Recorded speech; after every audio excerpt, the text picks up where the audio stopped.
né, e que você contasse para a gente como que foi essa tua trajetória e quais foram os momentos que despertou esse interesse em governança familiar, corporativa. Quando você tem a figura do fundador, e aí para não personalizar, eu gosto de falar do meu avô, né? Falecido avô, Bruno Ferrari, e eu na empresa era o Bruninho Fiat Cinquecento, né? Porque ninguém nasce Ferrari, né? Afinal ele falava, Apesar que você já veio com Ferrari no nome, né? Você primeiro vai virar um Palio, depois um Punto, depois um Alfa Romeo, para depois virar uma Ferrari. Boa. Eu tô até hoje batalhando para ser um Ferrari. Que o grande desafio hoje é engajar as pessoas, né? É fazer eles se sentirem pertencentes, eles contribuírem, trazerem ideias, né? E nós do lado de cá, né, como gestores, ou fundadores, é receber essas ideias deles e estar aberto para ouvir e receber, né? E querer estar. Das diferentes gerações. Né? Das diferentes gerações. Hein?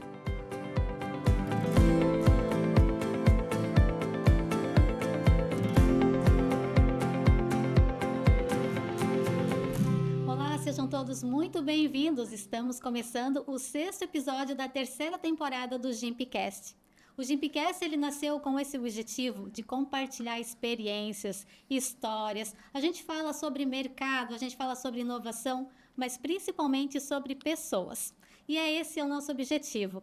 E você que está chegando aqui agora, já fica o meu convite para você seguir as nossas redes sociais, Instagram, Facebook, Spotify, LinkedIn. Isso aí, que for mais fácil para você, o que você gostar e preferir, acompanhe lá, que é por lá que a gente faz a nossa entrega de produtos, lançamentos, novidades. Vai ser um prazer ter você com a gente lá.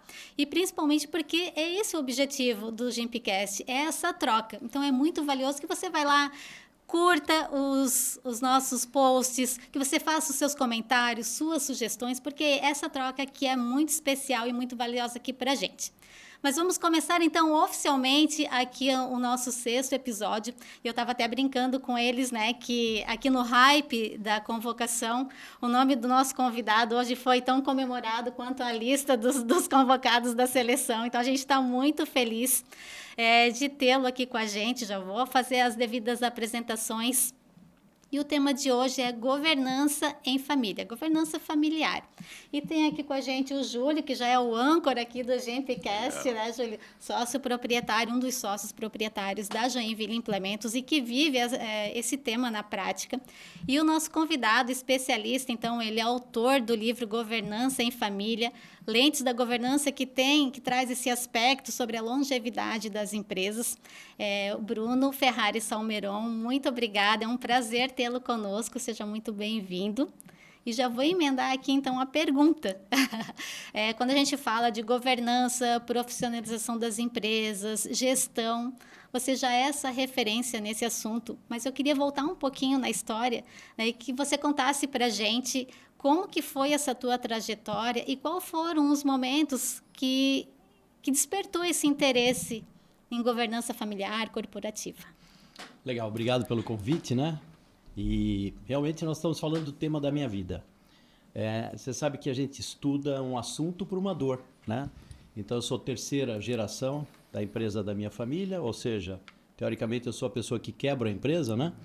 O meu avô teve como fundador de empresas no Brasil, ele veio da Itália, trouxe minha mãe pequenininha, né? Eu sou a 1ª geração no Brasil. E meu avô teve essa sábia decisão de treinar o neto dele, né, na linha de sucessão. E foi de uma dor familiar. Eu literalmente nasci nos fundos de uma empresa de família, né? Então eu convivo com as dores das empresas de família desde que eu nasci. Eu digo que eu estudo esse tema desde o nascimento. E você sabe que é um tema complexo não só no Brasil, mas no mundo inteiro. E meu avô, uma pessoa muito sábia, me deu a oportunidade de estudar fora do Brasil, ainda naquela época não era tão comum, e aprender um pouco mais sobre empresas de família, para que a gente pudesse juntos buscar a longevidade dos nossos negócios. Eu fui me apaixonando pelo assunto, fui me apaixonando pelo tema. Eu convivi com famílias como Arno, Lorenzetti, Balduco, que são famílias empresárias italianas que faziam o compartilhamento das dores. Então, meu avô, por exemplo, compartilhava muitas coisas com o senhor Aldo Lorenzetti, com o senhor Balduco, né? Eram empresários vindos das mesmas regiões da Itália e eles compartilhavam conhecimento, compartilhavam dores, compartilhavam equipamentos, máquinas. Então, hoje em dia, quando a gente fala em compartilhamento, que é uma palavra relativamente nova, eu digo que não é nova. É uma palavra que meu avô já usava bastante. E o que eu mais gosto desse tema é que é um tema atemporal. Então, assim, não é um tema que nem inovação, que nem indústria 4.0, inteligência artificial, que toda semana tem uma novidade. Eu digo sempre, carinhosamente, se meu avô estivesse aqui na mesa, ele teria condições de dar uma palestra junto comigo. Olha que legal, né, Top, top. E aproveitando, então, falando de dor, você acredita, assim, que esse crescimento ou esse olhar para a governança que é atemporal, você acredita que vem da dor? Teve algo específico assim que marcou para ti? Na nossa família veio na dor da sucessão, né? Então, alguns negócios, a gente descobre que empresa só tem 3 finalidades. Ou você investe e cresce, ou você vende, ou a pior de todas é você falir, né? Então, nós viemos de uma dor da sucessão, acho que é a dor principal, porque o fundador é aquela pessoa que faz tudo, né? Ele é família, ele é empresa, ele é sociedade, ele coordena o bolso da empresa, da família, da sociedade, enfim. Conforme você vai para a geração dos filhos, já fica mais complexo. Quando você vai para a geração de primos, que você vai afastando, muitas vezes você nem sabe direito o que teu primo faz. Você se afasta de tal forma e você tem que lembrar que são membros consanguíneos, né? São pessoas que também têm, vamos dizer assim, o direito de permanecer naquela sociedade. Então, eu digo assim, nós acabamos criando estudos no mundo inteiro. Eu sou um brasileiro que faz parte desses estudos mundiais, porque é um tema interessante, né? Você tem uma frase que ela é traduzida em todas as línguas do planeta, que é justamente aquela no Brasil que é o pai rico, o filho nobre e o neto pobre. Na Itália é o pai na coluna empresarial, o filho na coluna social e o neto na policial. Então, como transferir e como modificar este cenário? E a dor principal, e aqui eu deixo logo uma dica de ouro, né? O meu avô criou um fundo que, na verdade, um dos maiores valores da nossa família é a educação. Então, um fundo familiar com viés simplesmente voltado à educação. Então, eu digo assim, famílias de longevidade no mundo, o que elas têm em comum? Elas têm boas gerações passando por excelentes projetos educacionais. Pegando esse gancho, então, de sucessão, né, Júlia? Eu acho que tu tem essa experiência e pode compartilhar um pouco da tua história também, como que foi para vocês, né, para ti, para o Paulo, que está aqui representado por você hoje, que infelizmente ele não pôde estar aqui com a gente por questões de agenda. Mas qual foi esse momento assim, que vocês entenderam, né? Essa sucessão vai ser feita e a gente precisa ter esse olhar para a governança. Teve alguma dificuldade nesse processo? Como que tu pode compartilhar essa história com a gente? Legal. Primeiro, um oi para todos aí. É uma honra estar aqui nessa mesa, aqui, um prazer imenso estar conversando sobre esse tema aí de governança com o Bruno. Ele sabe que eu também sou um apaixonado aí, a gente conversa bastante sobre esse tema, né? Eu me apaixonei pelo tema participando de um PGVE, onde o Bruno foi palestrar, né? E lá eu tive a grata honra de conhecer ele no PGVE, onde fiz a aquisição do livro, li o livro, né? E eu disse, olha, é por aqui esse caminho, porque realmente a gente já vinha tendo as dores, né? E empresa familiar é assim, o pai vem, né? Ou o avô, o bisavô, né? A gente tem toda uma história já de bisavô e avô, e depois o meu pai como fundador aqui dessa operação. E a empresa vai crescendo e você percebe que daqui a pouco, primeiro, que os braços vão ficando curtos, né? Você precisa começar a ter processos, ter preocupações com o futuro, não dá para preocupar só com o presente, a gente tem que olhar para o futuro, né? Então, preciso começar a trazer ferramentas, ensinamentos e conhecimentos e aprender com quem já passou por aquilo que a gente está vivendo, né? E estudar, né? Porque isso aí é um quê dentro de uma empresa familiar, onde você onde você faz tudo, né? Onde você é o mão na massa diário. Como é que você mostra isso, né? Para o teu entorno dentro da organização, e ela vai crescendo e mais pessoas, e você mostra como é que você valida que você precisa parar para estudar e olhar aquilo que é importante, né? A questão da organização, da sucessão, né? O que pode ser feito, o que não pode ser feito, né? As regras entre sócios, né? Entre família, né?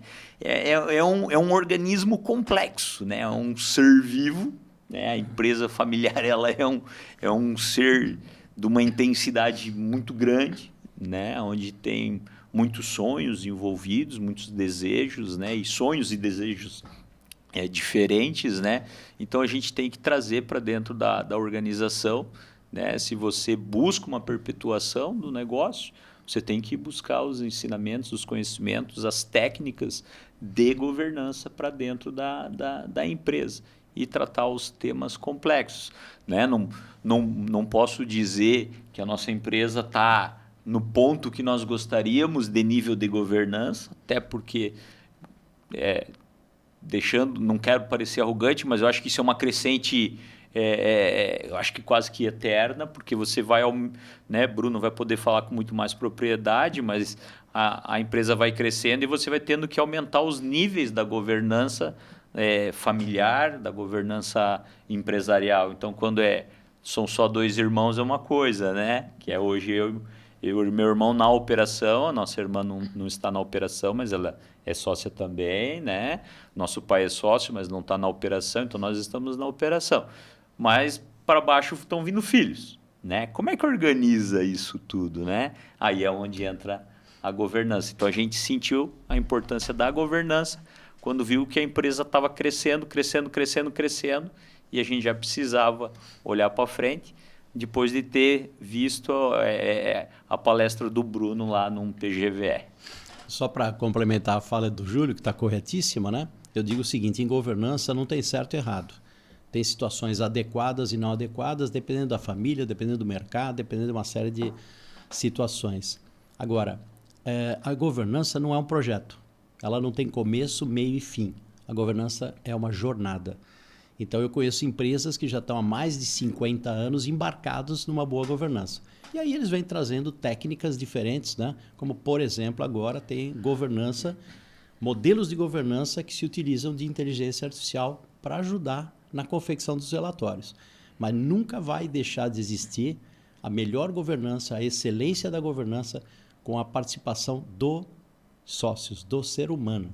Essa não vai deixar de existir jamais. Não tem um passo a passo, não tem como a gente criar uma cartilha justamente porque cada um tem o seu contexto, o seu momento. Um copia e cola, né? Não tem um copia e cola. Não tem como a gente fazer isso, mas eu acho que assim, por mais que as empresas elas tenham essa consciência, as empresas familiares aqui, que é o tema, tem essa consciência que precisa ter esse olhar para a governança. Existe, de repente, eu querendo os passo a passo, né? Sei que não existe o passo a passo, sim, mas assim, qual seria o momento ideal para olhar, né? Que a gente entende que está crescendo, mas qual é esse momento?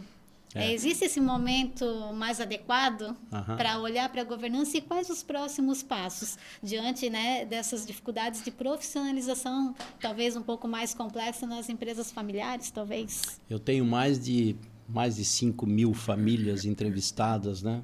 Só aqui no Brasil, fora as famílias que eu não entrevistei, mas tive relatório, resultados, né? Então eu digo assim, antigamente os acionistas de empresas, proprietários, eles nem conheciam o que era uma boa governança. Eles sabiam que eles eram empreendedores e faziam uma gestão. Então, governança é um tema novo. Agora, eu digo, no atual momento que nós estamos da humanidade, nós temos 4 gerações trabalhando simultaneamente dentro do mesmo mercado de trabalho, dentro da mesma empresa. Eu assessoro muito o meu filho, que é advogado, de startups. E tem muita startup com uma estrutura de governança superior a empresas bilionárias. Então, eu digo assim, não tem o melhor momento. Tem uma fase que o Júlio comentou muito bem também, que quem quer entrar numa governança com uma empresa que já tem uma maturidade como a Joinville Implementos, eu digo que eu gosto muito de uma fase que eu, como engenheiro, não faço. Normalmente são os psicólogos que fazem, né? É uma fase chamada diagnóstico familiar. Porque muitas vezes, né, vou falar principalmente da minha geração, aquele fundador ele tinha um sonho de deixar o negócio para o filho. E o filho muitas vezes tinha até vergonha de falar para o pai que ele não tinha nenhum alinhamento com aquele negócio. Tá certo? Existem milhares de casos no mundo de filhos que esperam o falecimento do pai para a venda da empresa e para a realização do seu sonho. As novas gerações não vão fazer isso. As novas gerações, o que eles fazem? Eles já compartilham os sonhos a partir dos teenagers. 13 anos de idade, ele já está começando, eu tenho filho nessa faixa teenager, ele já está começando a demonstrar qual é o interesse dele. E eu já estou começando a prepará-lo para ser um sucessor. Porque o sucessor não é aquele cara que vai lá e vai entrar na operação. O sucessor é aquele acionista responsável, aquele cara que continue o legado da família, tá? Então, eu digo para você assim, não tem o momento certo, só digo para vocês uma coisa. As empresas de longevidade no mundo, elas têm uma coisa em comum, uma boa governança. As startups que ascenderam e ascensaram como unicórnio, elas têm uma característica comum. Elas começaram com uma boa governança. Ah, mas a governança é um negócio caro? Todo mundo me pergunta isso. Só dá para empresa bilionária instalar uma governança, né? Meu filho vira e mexe, ele me convida para um almoço, ou às vezes um café com os amigos dele, acionistas e tal. A gente faz um almoço, depois faz mais um. Obviamente eu não almoço, né? Fico respondendo uma série de questões. É uma conversa, É uma Toria. conversa. Conversa, Toria. É uma conversa. É uma conversa. E desta conversa nasce uma oportunidade que gera longevidade em empresas de família. Então, eu tenho um sonho de legado, Bruno, né? Eu sempre sonhei em ser uma referência no Brasil no tema de governança e sempre sonhei de auxiliar famílias na busca da longevidade dos seus negócios. Quer ele continue na família ou não. E aí, quando a gente fala é um comportamento diferente quando a gente tem esse olhar para a governança, né, Júlio? Boa. Aí eu queria ver contigo essa questão de comportamento, porque eu acho que é aí que entra a parte difícil de a gente mudar uma maneira de pensar, às vezes não a cultura e os valores, mas uma maneira como a gente faz as coisas, tem que mudar esse comportamento, mentalidade. Isso acontece e qual é a maior dificuldade assim, que tu vê nesse... Boa pergunta. Essa daí é profunda, né? Primeiro é querer, né, Cláudia? Eu acho que a família tem que querer, né? O fundador ou os fundadores têm que querer, né? Eles têm que entender a importância, têm que aprender a largar cajado, a delegar, né? A confiar nas pessoas, a dar oportunidade, entender que não consegue fazer tudo sozinho, né? Então, a governança está ali para nos ajudar, nos auxiliar, nos orientar, né? Mostrar aquilo que a gente tem que, às vezes, abdicar, né? Porque as organizações vão crescendo, você tem que abdicar de algumas atividades durante o dia para poder se dedicar a outras, né? Que é dar atenção para o tema, dar atenção para as pessoas, né? E entender que o tema é para quê? Para que você tenha longevidade, que você perpetue, né? E a governança é isso, é olhar para as pessoas também, né? Para os sócios, né? Entender, né? Através do diagnóstico quais são os sonhos, né? Porque o Bruno me corrija, por favor, né? A governança ela cria regras para que não fique também entrando as pessoas, né? Os familiares de qualquer jeito dentro da empresa, que muitas vezes não estão conectados, né? E é ruim quando o pai faz uma situação forçada para o filho, né? Meu irmão, eu e o Paulo, a gente já tem isso muito bem alinhado para com os nossos filhos que estão vindo. Lógico, ainda são pequenos, estão lá, né? 8 anos, 7 anos, 3 anos, mas uma hora eles ficam grandes, né? E a gente não pode querer forçar eles a virem, né? A gente tem que entender o sonho deles também, né? Mas do lado de cá é o quê? A gente querer que a coisa aconteça, né?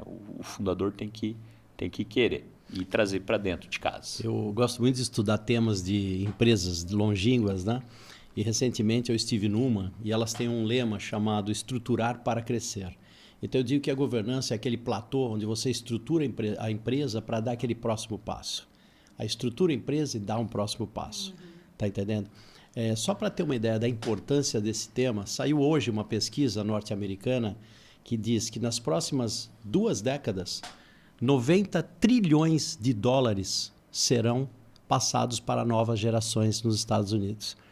Nós estamos concluindo essa mesma pesquisa aqui no Brasil. Então, você imagina o valor intrínseco do PIB representado por gerações. Então, se você tem uma transição que não é muito adequada, você pode botar 90% do seu PIB em risco. E aí, nesse processo de crescimento de governança, entra o papel fundamental de um especialista, que é uma pessoa normalmente, acredito que é de fora do negócio. E aí eu queria ouvir de ti, que é esse especialista, né? Quando você chega ali, faz esse diagnóstico, qual que é a principal dificuldade? Só uma pequena complementação à sua fala, Claro. né? Na realidade, o que acontece? Por exemplo, toda família deveria ter uma pessoa que se interesse pelo assunto. Então, por exemplo, vamos pegar o caso da minha família, eu sempre, desde cedo, eu sou o neto mais velho, acabei me interessando muito pelo assunto. E eu percebo que famílias de longevidade também têm alguém, membro da família, nunca é o fundador, tá? O fundador, ele não gosta muito, ele refuta um pouco esse tema. Normalmente é segunda ou terceira geração, vai estudar o assunto, passa a ser o estudioso da família no tema, e ele, olha só que interessante, ele ajuda não só a empresa original, como ele ajuda as empresas formatadas pela geração de sócios, consanguíneos ou não. Eu tenho uma amiga que ela foi estudar o tema, estou falando de coisa de 20 anos atrás. Hoje ela auxilia a terceira geração no aspecto educacional. Não importa que ela não é a mãe das crianças, mas ela auxilia no aspecto educacional e ela é a validadora dos novos negócios da família. Cada um tem o direito de montar o seu negócio, mas tem que passar por um comitê de validação. E ela faz parte desse comitê. Então, só para tirar esse mito, né? Muitas famílias, com muita sorte, conseguem ter 3 gerações consanguíneas, mas são famílias assim exclusivíssimas. Então, normalmente, qual é o papel também que eu gosto bastante do membro não consanguíneo? É aquela pessoa neutra, ela não tem emoção do negócio, ela não tem... Uma coisa importante, ela tem os mesmos alinhamentos de valores. Perfeito. Tá certo? Isso é importantíssimo, porque isso não se abre mão. Ela tem o mesmo respeito ao fundador, que é uma coisa que eu também não abro mão. Tá? Meu avô, se ele não tivesse fundado a empresa, nenhum de nós teria nem trabalhado, nem estudado por causa da empresa. Estamos juntos? Então eu falo, olha, pessoal, respeito máximo ao fundador é uma coisa que eu não negocio. Ou seja, temos que fazer isso de uma forma absoluta. Uma coisa que eu acho interessante, assim, quando a segunda e a terceira geração traz esse tema para a pauta, normalmente quem traz o tema é porque não está muito interessado em ficar na empresa. Então ele traz e fala assim, eu vou ter um papel de apoiador do meu negócio de família, mas eu não necessariamente preciso estar dentro do negócio. É muito comum, não só aqui no Brasil como no mundo, as quartas gerações, ninguém fazer parte mais do negócio. Porque, vamos pegar empresas como a melhor empresa de governança do Brasil é a Votorantim. Então, a Votorantim ela tem a 4ª geração, todos são empresários, todos são empreendedores de negócios até, muitas vezes, melhores do que o negócio original da família. Né? A mesma coisa você vê algumas empresas catarinenses, onde a 3ª e 4ª geração também está desconectada do negócio. E aquilo que o Júlio falou, o que eu adoro nas startups é que como entra no começo, ninguém tem dinheiro, né? Então todo mundo entra de sócio. Uma coisa que eles fazem muito melhor que as grandes empresas são as regras de embarque e as regras de desembarque. Perfeito. Porque a gente nunca pensa na regra de desembarque. E só para concluir a minha fala, a maior causa de ruptura nas empresas é a falta de regra de desembarque. São desassociações societárias mal elaboradas. E aí tu trouxe 2 palavras, né, que eu achei legal. Emoção, né? Até que ponto a emoção ajuda ou ela atrapalha nessa tua experiência? E para ti, Júlia, assim, até que ponto tu acha que a emoção atrapalha ou ela ajuda? Porque assim, eu vejo que quando a gente fala de valores do fundador, eu acho que tem muita emoção envolvida. Né? E a gente passando por esse momento de governança, ali, de estruturação, até que ponto isso ajuda a manter os valores, ajuda a manter o alinhamento e quando atrapalha? Não sei se a minha pergunta foi a correta, assim, mas eu queria entender, porque a gente não pode deixar a emoção não trabalhar, mas também até que ponto ela pode atrapalhar. Eu tenho a resposta bem tranquila, baseada em números, inclusive. Ótimo. Né? Uma coisa que é importante reconhecer assim, né?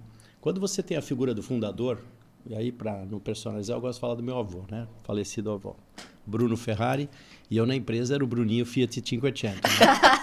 Porque ninguém nasce Ferrari, né? Afinal, ele falava, Apesar que você já veio com Ferrari no nome, né? Você primeiro vai virar um Palio, depois um Punto, depois um Alfa Romeo, para depois virar uma Ferrari. Boa. Eu tô até hoje batalhando para ser um Ferrari. Mas a figura do meu avô, ele era uma pessoa muito forte, assim. Então, por exemplo, ele era comando e controle. Então, se ele dissesse que essa mesa aqui era escura, ninguém ia dizer o contrário. E tem uma coisa muito interessante que uma amiga minha, psicóloga, me ensinou, né? Que são os rompantes dos fundadores. E o fundador, ele tem um comportamento, quando tudo está indo muito bem, ele tem o seguinte comportamento: está indo bem? Eu conheço esse negócio como ninguém, eu vou botar minha mão e vai melhorar. E quando está indo tudo mal, o comportamento dele é exatamente igual. Sai daí, seu bando de louco. Quem montou essa empresa sou eu. Ninguém melhor do que eu que sabe do negócio. Vou eu pegar essa empresa para melhorar. Esse é um risco que a gente avalia de uma forma muito cautelosa.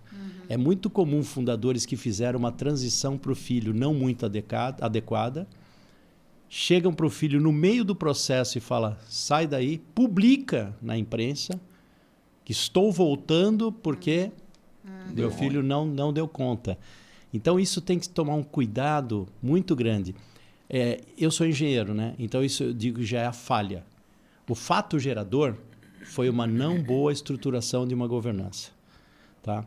E aí vem de novo a figura externa, né? Eu estou em alguns conselhos, e alguns conselhos que tem, por exemplo, psicóloga. Eu gosto muito de ocupar as 4 perspectivas de um conselho, né? Então, a perspectiva financeira, eu diria que é o resultado, isso aí é uma consequência. Mas você tem a perspectiva de mercado. Então, eu gosto de um conselho que tenha gente que conheça o mercado.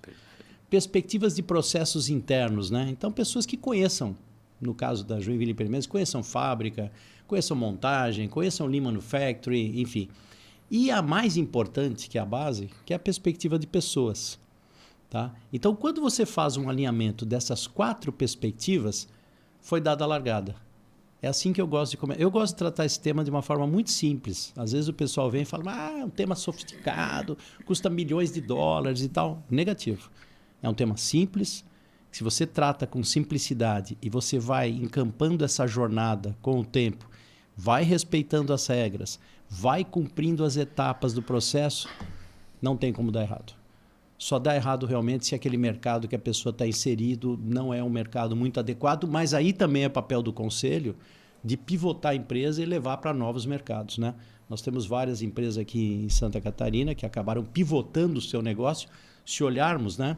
Ontem eu estive numa apresentação que o CEO da empresa comentou o seguinte, que 75% do faturamento da empresa, uma empresa centenária, foi feito nos últimos 5 anos. Caramba. Olha. Tá? Então, daí você tira. Eu considero uma empresa com uma excelente governança. Caramba. Então, você imagina, eles renovaram praticamente o portfólio completo da empresa em 5 anos. Vocês sabem caracterizar um millennium? Não. Como é que a gente sabe que o cara é millennium? Eu vou dar uma dica aqui, vocês não vão esquecer nunca mais. Chegou da maternidade em casa e já tinha internet. Esse é o millennium. Já pegou o celular Já e correu o tinha. dedinho. Já começou a... Então, assim, como nós estamos entrando agora com os milênios, e tem muita gente que fala assim, essa geração não quer nada com nada, isso, aquilo, discordo totalmente. Eu discordo totalmente. Existe uma palavra que não tem tradução em português, que chama empowerment. Empowerment. Perfeito. Seria empoderamento. Os milênios só trabalham se eles se sentirem empoderados. Eu sou de uma geração, manda quem pode. E eu só obedecia, certo? Se fizer isso com essa geração, não dura 2 semanas. Então, assim, ou eles se sentem parte integrante do plano estratégico, ou eles vão embora. Por isso que as startups têm uma atratividade muito grande. Como tem pouca gente, pouca estrutura, a galera se sente empoderada, ela pode fazer de tudo. Então, ela se atrai muito mais para uma startup do que para uma empresa boomer. E como que você vê assim, as empresas, elas já estão preparadas para estar recebendo essa nova geração? Que dica que você pode trazer? É muito fácil. Depende muito da governança e depende muito da gestão. Tem gestores que, mesmo mais jovens do que eu, eles são centralizadores, querem ter o comando e controle, porque eles copiam e colam o papel do pai. copio e colo o papel das gerações antecessoras, né? Então, eu até brinco, a gente tem que fazer um sistema de quebra e ruptura de gerações. Ou seja, deixar com que essa nova geração trabalhe da forma como eles queiram, só que com o controle dos cabelinhos brancos. Então, tem uma frase em inglês que uma amiga minha também, que trabalha com a Cambridge, ela fala muito, que é o speed with some control. Então, o speed é a velocidade, é a garotada, mas tem que ter o some control. Porque assim, só speed, só velocidade, é crash, é batida. E muito controle, ninguém gosta. Nem a minha geração gosta de muito controle. Então, o que é legal? É a velocidade com o controle. Quem faz isso, você não consegue fazer isso no dia a dia da gestão. Você não consegue, pode procurar. Você consegue trazer esse ritmo numa boa governança, numa boa reunião de conselho consultivo, numa boa reunião de conselho de administração. Você vai tocando o bumbo e fala... Tem o presidente de uma grande multinacional que acabou de assumir nos Estados Unidos, do setor agrícola. E eu tive recentemente com ele. E ele foi para uma reunião e falou assim, vamos falar de inovação. Beleza, pode trazer o pessoal da galera. Aí ele olhou e falou, cadê a inovação, meu? Quem é o mais novo aqui? O cara tinha 50 e tantos anos, né? Cadê a inovação? Não. Para. Essa reunião tem alguma coisa errada. Nós vamos refazer a reunião e eu quero a galera da inovação. Veio estagiário, veio menor aprendiz, veio uma série de... Aí tinha um diretor mais das antigas lá, falou assim, cara, eu levei 30 anos na John Deere, falei o nome da empresa, para poder participar de uma reunião de diretoria. O cara é menor aprendiz, ele é estagiário e já está na reunião. Essa é a nova mentalidade. Então, assim, se o gestor não tiver aberto para aceitar propostas, né, dessa juventude que está entrando no mercado de trabalho, eles não se sentem empoderados. Não se sentindo empoderados, eles vão buscar outros lugares. E por isso a importância de ter dentro da governança, né, esse pilar de pessoas, né? Que o grande desafio hoje é engajar as pessoas, né? É fazer eles se sentirem pertencentes, eles contribuírem, trazerem ideias, né? E nós do lado de cá, né, como gestores, fundadores, é receber essas ideias deles e estar aberto para ouvir e receber, né? E querer estar. Das diferentes gerações. Né? Das diferentes gerações. Porque aqui é assim, né? Essa montoeira de gerações. Então, nós temos o freio e o acelerador, né? É uma constante aqui diária. E, né, como é que tu faz esse equilíbrio?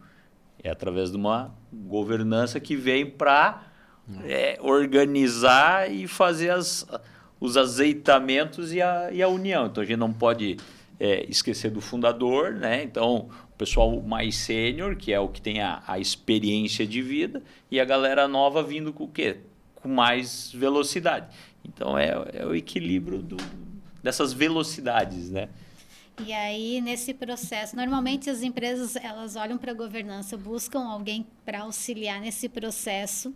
E aí, como que seriam esses passos, né? Como que a pessoa chega no especialista?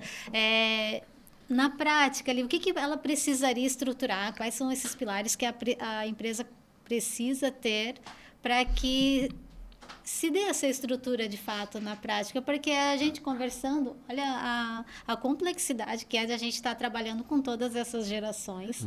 Né? Eu acho que aqui somos gerações X.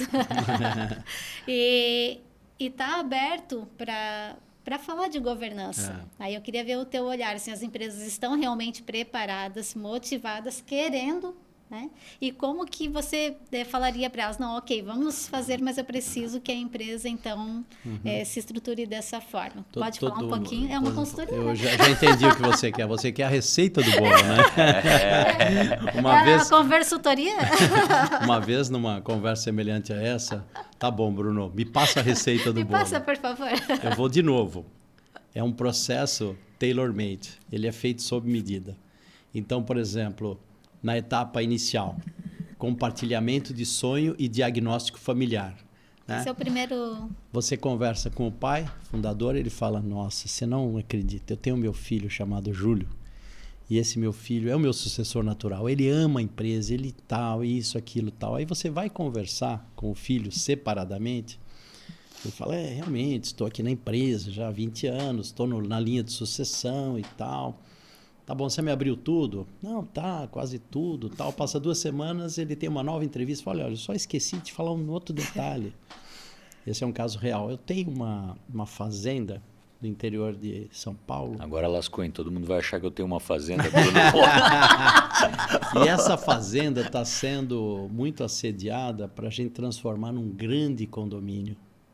Eu já estou com o projeto engavetado. Eu nem trago para a empresa com medo do meu pai ver. Cara, você pensa o projeto da minha vida. Né? Eu estava no conselho dessa empresa, foi um momento muito bacana, assim, onde ele realmente acabou se declarando pro pai que amava o pai, amava a família, amava a empresa, mas que ele tinha um projeto dele e que ele não poderia deixar o projeto dele de lado em detrimento a um projeto que não era dele. Então, uma coisa que eu deixo como uma mensagem assim, a gente monta a empresa para nós. Meu avô montou a empresa para sobreviver. Tá? Então, o que ele sabia fazer, ele foi lá e fez para sobreviver. As novas gerações, elas montam empresas e negócios que deem prazer, que deem felicidade, que traga alguma coisa de concreto para a humanidade. Tá? Então, toda empresa hoje, para atrair uma nova geração, precisa ter um propósito. Tá? Então, você veja bem, olha, eu falei toda a parte inicial, emocional, psicológica, que antecede o trabalho de uma boa governança. Porque você imagina só, você começar um baita de um projeto desse com uma família desalinhada. O projeto, ele se perde. Então, tem muita gente, às vezes, que fala, trouxe lá um cara, né? Porque agora também tem uma coisa, eu estudo esse tema há 50 anos, né?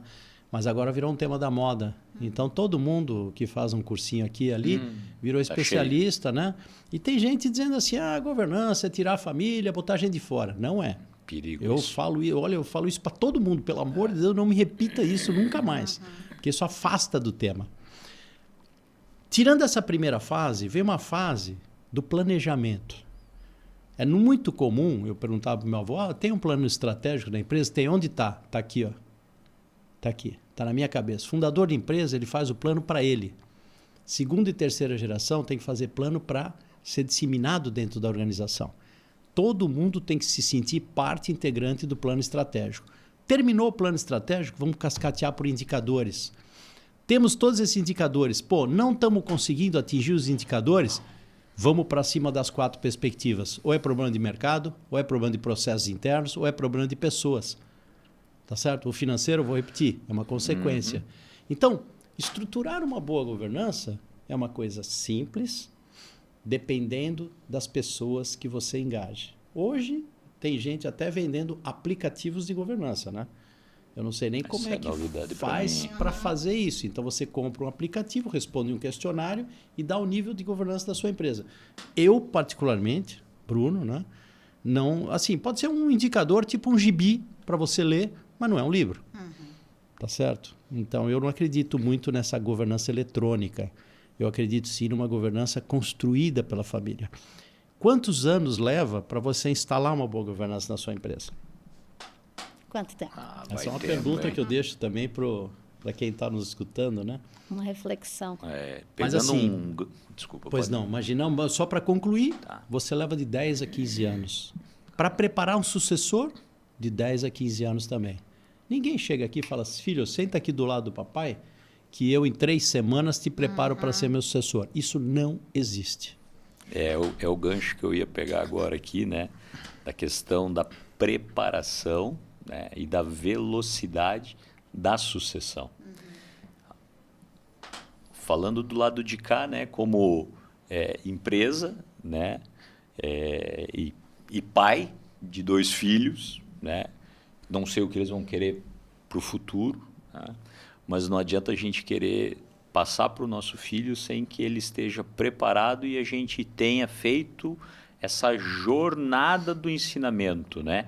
E eu tenho um sonho, né? No futuro de escrever um livro para defender essa questão da preparação das empresas, né? Porque eu tô naquela galera que é o que curte e leva a fama do que quebrou a empresa, né? É minha faixa, né? Tô nessa faixa. Teoricamente. Teoricamente eu tô nessa, né? Aí eu digo, poxa, mas a gente tem que mostrar pro mundo, né, que a culpa, porque é personificado, né? Aquela geração que leva a culpa, né? Então, a terceira geração é culpada de quebrar tudo, né? Mas por que é quebrada, né? Porque muitas vezes não foi preparada, né? Foi colocado lá sem ser o sonho e o gosto, foi empurrada para aquilo lá. Às vezes, talvez até tentou implantar uma governança, né? Mas não permitiram, né? Então, eu tenho um sonho, né, no futuro de mostrar isso, que quem está vindo tem que ajudar a construir isso também, porque não adianta eu querer aí, né, empurrar a goela abaixo. Então, o fundador ou quem vai ser sucedido, né, que daí eu acho que entra a questão de ego, né, de largar cajado, né, pô, tu quer preparar teu filho? Mas deixa ele quebrar a cara de vez em quando, dar uma errada, né? A gente tem que aprender também com erros, porque não tem como aprender sem errar, gente. Isso aí, se tiver alguma empresa que chegar, né, e disser assim, pô, eu nunca errei, esse cara tem alguma coisa de errado. A empresa não existe. Não existe, né? Então a gente vai tendo sucesso também, aprendendo com alguns erros. Lógico que é muito melhor aprender com o erro dos outros, né? Buscar as possibilidades. Mas a gente tem que deixar o filho da gente dar uma errada aí, né? E apoiar ele. O conselho consultivo é exatamente isso, aprender com o erro dos outros, né? Eu tenho um grande amigo, foi vice-presidente da VEG, Alidor, ele fez o prefácio do meu livro. Prefaciantes do meu livro foram duas pessoas que eu amo de paixão. O Alidor Lourdes, vice-presidente da VEG, acho que foi o funcionário número 20 da VEG, ai, meu Deus. Célia Picon. Já aproveita e já fala do teu livro em seguida, tá? A Célia Picon, ela ficou durante 35 anos no Conselho de Família da Votorantim. Eles estão os dois na faixa de 80 mais de idade. Né? E eu digo que eu quero ser eles no futuro, né? Ou seja, são duas pessoas que eles ensinaram muitas famílias, compartilharam muitas dores que eles já tinham passado durante essa jornada dos dois juntos, 70 anos de experiência. Eu, quando fiz a entrevista com eles para a composição do livro, eu não queria parar mais. Foi era para ter sido um bate-papo de 2 horas. Com a Alidor, acho que foram umas 8 horas. Com ela foram quase 10 horas. Imagina. Porque um assunto vinha trazendo o outro, né? E é isso, por exemplo, isso que nós estamos fazendo aqui é governança. Eu não tenho dúvida, cada vez que vocês trouxerem uma nova pessoa que compartilhe experiência com vocês, quando vocês estiverem na 12ª, na 20ª edição, uma coisa eu tenho certeza, vocês todos estarão muito melhores do que quando vocês começaram. Tá entendendo? Então, governança é uma coisa simples, como um almoço, um café, muitas vezes, você ter um tempo de qualidade com um amigo teu que está te pedindo uma oportunidade. O Júlio e o Paulo serão ótimos conselheiros no futuro, porque eles passaram pela dor da governança. O meu livro, eu falo que é um livro, Historytelling, são histórias contadas pelo coração. Não é uma coisinha que eu li ali numa apostila e estou aqui tentando passar para vocês. Então, assim, a gente antecipa muito quando a gente avalia aquilo que deu certo e aquilo que não dá certo em outras empresas ou em outras famílias. E o quanto é importante, ele falou do diagnóstico familiar, o quanto também pode ser libertador já no início. Nossa! Ali você falou, eu tô ali, aquela história real que ele não queria, não era o sonho dele, mas o quanto já foi libertador já no início, no diagnóstico, o quanto mas pode... olha que interessante, eu estava falando com minha mãe, ela tem 84 anos de idade, é uma senhora inteligentíssima, assim, super carinhosa, e ela falou, filho, puxa vida, como na minha época podia ter, né, esse diagnóstico de família, porque ela era pequenininha, nossa fábrica de elevadores, o elevador trabalha 24 horas por dia, né? Você não pode atender uma chamada e dizer, aguarda aí dentro do elevador, tá trancado, amanhã às 8 eu tô aí, né? Então ela era pequenininha, ela ia com a lanterna ajudar o meu avô. Sandra, mais para cima, mais para baixo, iluminando para ele poder consertar. Sim. Ela saía da cama para fazer isso. Então ela fala, puxa vida, e eu tinha o maior carinho, o maior orgulho de fazer isso, né? Mas se eu tivesse, na época, tido a oportunidade de ser entrevistada por uma psicóloga, minha mãe, ela adora moda, sabe? Eu teria colocado meu ateliê para frente. Ela teve um ateliê, mas já era um pouco mais de idade, o ateliê durou pouco tempo.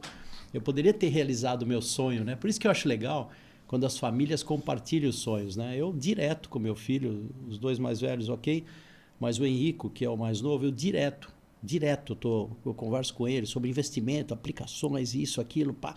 Ele tem loucura por esse tema, loucura. né? Então, eu já vou direcionando ele de uma forma bem tranquila, né, para esse assunto. Eu fui ao INSPER em São Paulo, fui na Getúlio Vargas, já levei ele para visitar. Então, assim, ele tem 14, 15 anos, mas ele já conhece as melhores faculdades do Brasil na área de administração, né? No futuro já vai ter uma empresa gestora de patrimônios aí, tamo, familiares. tomara, né? Bem Tomara. orientado.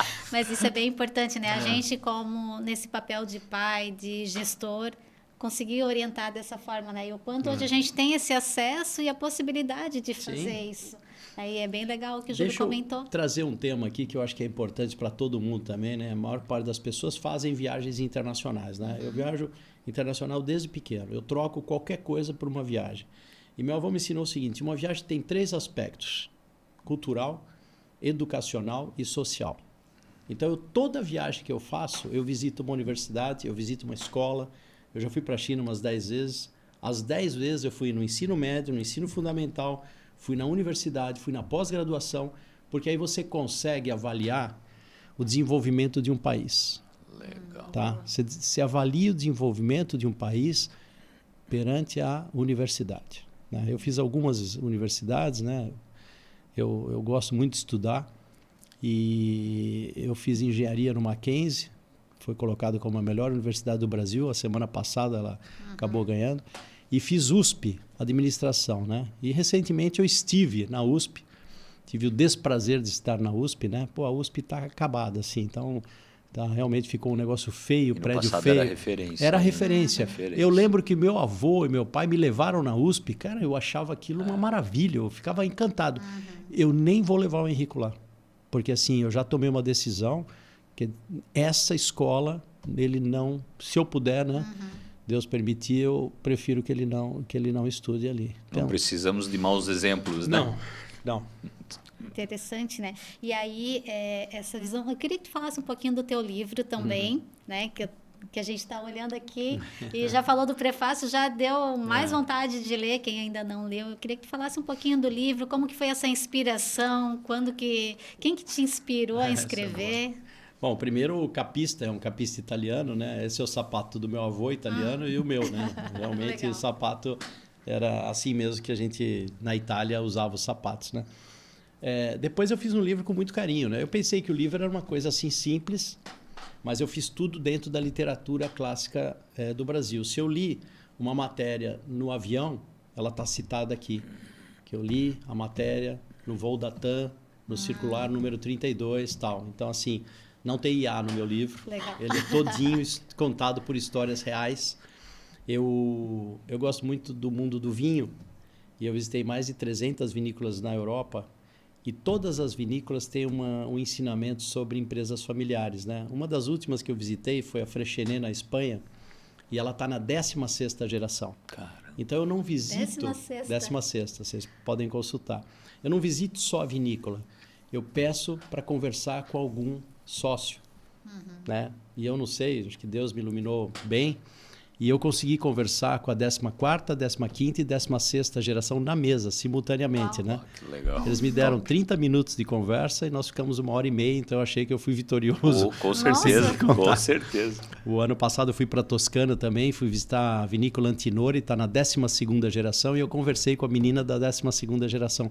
Então, assim, o livro começou, eu digo que o livro não é meu, o livro ele é um apanhado de histórias de família que eu venho cadastrando, catalogando, né? Cada história tem um ensinamento. Eu acho bacana porque, assim, você não depende de classe social, né? Uma vez uma pessoa falou, é legal porque você acaba falando só com um cara que tem grana, milionário, isso e aquilo. Não, negativo. Eu tive uma pessoa que fez um trabalho para mim, uma pessoa bem simples. Eu construí uma casa e ela fez um trabalho para mim. E para todo mundo eu dou um livro, acabo presenteando, né? E aí essa pessoa, quando terminou a obra, chegou para mim e falou assim, seu Bruno, eu tô com um pouco de vergonha, mas queria tirar uma dúvida com o senhor. Uma dúvida de governança. Aí eu, sério? Olha só, a minha esposa, ela tem um irmão. Eu e minha esposa emprestamos um dinheiro para esse irmão dela para montar uma sorveteria. Presta atenção. Aí nós montamos a sorveteria juntos. Agora, ele está montando a 2ª sorveteria. Nós já estamos montando agora uma distribuidora de sorvete e uma distribuidora de gelo. eu estou querendo juntar isso tudo, tá certo? O senhor poderia um dia ir tomar um sorvete lá para a gente bater um papo? Então, olha como é maravilhoso, né? Então, essa pessoa que é uma pessoa extremamente simples, eu fui tomar um sorvete com ele aqui em Joinville, fiquei lá, adorei o projeto dele. Sabe aqueles projetos que você dá vontade de investir? Fala, me chama de como investidor que eu vou entrar nesse negócio com vocês. Então, eu digo assim, é um tema que, quando eu pego um voo, até no elevador, às vezes eu faço brincadeira, né? No voo é mais fácil, né? Você dá uma cutucada, fala do tema, cara, eu tenho uma empresa de família também. Nossa, eu estou com uma dificuldade, meu tio, aí a pessoa se abre, né? Começa... Então é muito bacana porque todo mundo tem uma história. É um tema que impacta, né? Muitas famílias. E aí eu fui reunindo essas histórias, né? Ninguém acorda de manhã e fala, vou escrever um livro, né? Sim. Fui reunindo essas histórias e eu gosto muito de escrever, anotar. Tem uma pilha, assim, dá pra fazer uns 10 livros. Tanto é que quando chegou na página 200 e tanto, nós falamos, porque senão não vai terminar mais. E agora eu tenho outros, assim, já na sequência, né? Legal, mas é uma forma de... Eu gosto muito do Warren Buffett, né, que é um dos maiores investidores do mundo, mas ele mora na mesma casa há mais de 40 anos, ele anda com um carrinho simples e tal. E ele fala, né, que a característica dos maiores líderes do mundo é compartilhar conhecimento. Tá? Então, como eu tenho um sonho de estar numa grande liderança, né? Eu sou diretor de empresa há 25 anos, então eu acho que eu já passei por esse aspecto executivo como liderança e realmente eu penso muito em compartilhar conhecimento no tema de governança, não só com 1, 2 famílias, mas com muitas famílias, né? Então, assim, que eu possa impactar famílias na busca de longevidade dos seus negócios. Esse talvez seja o meu maior legado. Já acabou até respondendo a minha pergunta final aqui, que eu iria perguntar qual que é, além dos negócios, qual é o legado. Então, vou deixar a pergunta para o Júlio. Pô, Cláudia, eu queria fazer um parentezinho antes aqui, Bora. Que é deixar dali a pouco uma sugestão, né, para quem ainda nunca olhou para esse tema de governança, né, para quem nunca pensou no tema governança, que tenha coragem, tenha o desapego, deixa a vergonha de lado, porque às vezes é aquilo, né? A gente às vezes tem lá situações dentro da família, dentro da sociedade, né? E fica com vergonha, às vezes, de procurar conversar, abrir o coração, né? Buscar uma ajuda terceirizada, né? Faça isso, abra o coração, vá tranquilo, sem vergonha, sem ego, né? Pratique o desapego, porque com certeza vai ajudar muito na questão da perpetuidade, ou até mesmo se chegou naquele ponto que cansei do negócio, quero vender, pelo menos vai estruturar para fazer uma venda com muito mais valor, né? Porque hoje as empresas, né? E eu tenho estudado um pouquinho sobre isso, e o Bruno me corrija, mas as empresas elas ganham valor, né? Com uma ótima governança. Então, quem vem para olhar a sua empresa, muitas vezes para investir, ou até para comprar e tudo mais... Aumenta o equity. Aumenta. Então, chega lá, vê que você tem uma governança, por mais simples que seja, você agrega valor à sua empresa, né? E pegando o gancho para a questão de cultura e legado, né? Então, a questão da cultura, independente das gerações, tem coisas que não se mexe, né? Isso tem que se manter lá de trás, né? Então, questão de honestidade, valorização das pessoas, né? A gente tem isso lá dentro da nossa empresa. Então, a questão de honestidade, qualidade, pessoas, né? Isso é o cerne, né? Isso não se mexe. As gerações vêm, mas isso tem que se manter. E o legado é de sempre entregar uma empresa melhor, né? A gente tem que trabalhar para que consiga entregar para a nossa família, para os nossos sócios, para a comunidade, para os nossos clientes, para todos que estão envolvidos, né? Para os colaboradores, uma empresa cada vez melhor, que é o que a governança contribui. E mais um gancho aí, né? Pegando assim mesmo que você tenha lá uma empresa de somente 5 funcionários que seja, né? Você é o proprietário daquela empresa. E muitas vezes você tem momentos solitários, né? De tomada de decisão. E são difíceis. Um momento solitário de decisão de tomar decisão é complexo, né? Então, ter essas oportunidades, né, desses cafés, desses almoços aí. Tive alguns almoços com o Bruno, que eu sacaneei o almoço dele. Acho que ele saiu com fome, que não conseguiu comer direito, tanto que fui instigando, né? E é gostoso isso, porque a gente sai, se senta para tomar um café com o Bruno, almoçar com o Bruno, tratar desse tema, tu sai pilhado, tu sai com gás, com uma energia, né?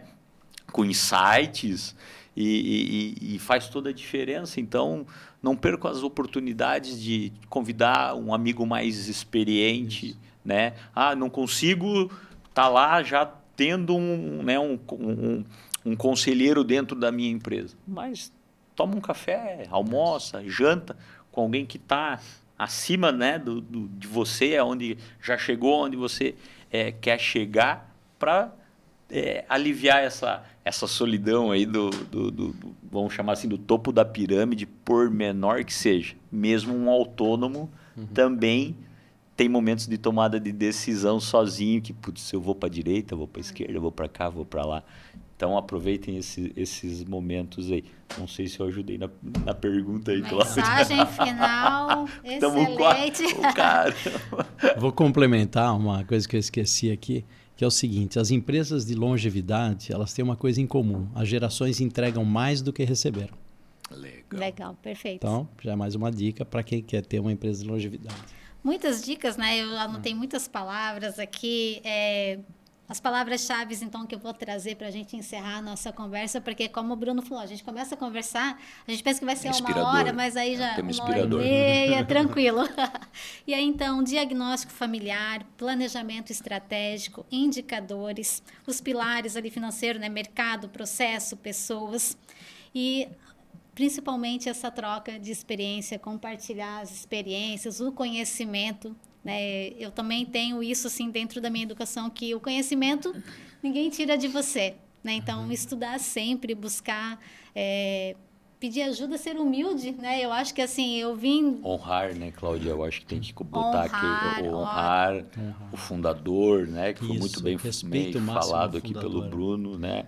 Temos que honrar o fundador. Queria deixar uma mensagem para as mulheres. Ótimo. Para as mulheres. Agora é para vocês. Na realidade, o que mais importa num conselho consultivo é a diversidade. E hoje, atualmente, nós temos falta de mulheres em posições de conselho.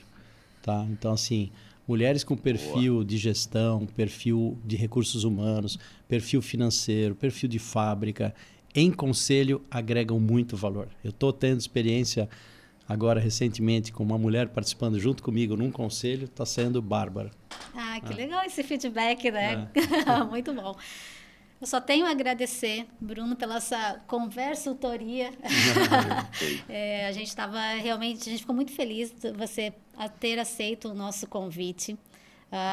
Júlio também, sempre aqui o parceiro do Gimpcast, o nosso âncora aqui. Contribuindo. Que contribui levar muito. pouco de conhecimento aí, né, Cláudia? Esse é o princípio aí do nosso Gimpcast, e a gente fica muito feliz, né, quando a gente consegue trazer um tema super relevante, né?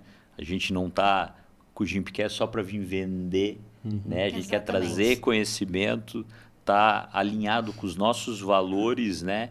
Que é entregar algo a mais do que somente produtos, né? É entregar conhecimento, é entregar possibilidades aí. Perfeito. E crescimento. É isso. E aí a gente está encerrando, então, o nosso 6º episódio. E reforço para vocês irem nas redes sociais, deixar o comentário, sugestão, parabenizar o Bruno por compartilhar aqui com a gente, né? Foi uma consultoria mesmo. E foi muito bom a gente conversar.